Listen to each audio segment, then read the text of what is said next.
তার মানে বেশ কালারফুল নির্বাচন হচ্ছে চারিদিকে। অনেকদিন এরকম নির্বাচন তো আমরা দেখিনি। কাউন্সিলরকে পুলিশ অ্যারেস্ট করেছে, সেই পুলিশের মানে বিরাট ব্যাপার। তাহলে বিলম্বিত বোধ হয় না, পুলিশও বুঝে গেছে হয়েছে, গল্প শেষ।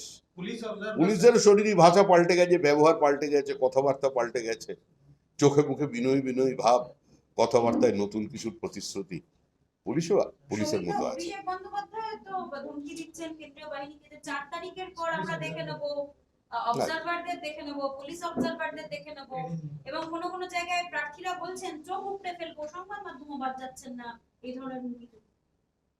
আচ্ছা, একটা রাজনৈতিক দল 15 বছর ক্ষমতায় আছে, তাদের অধিকাংশই আছে যারা একদম সোনার চামচে মুখে নিয়ে জন্মে গেছে, শুরু থেকেই ক্ষমতা দেখেছে।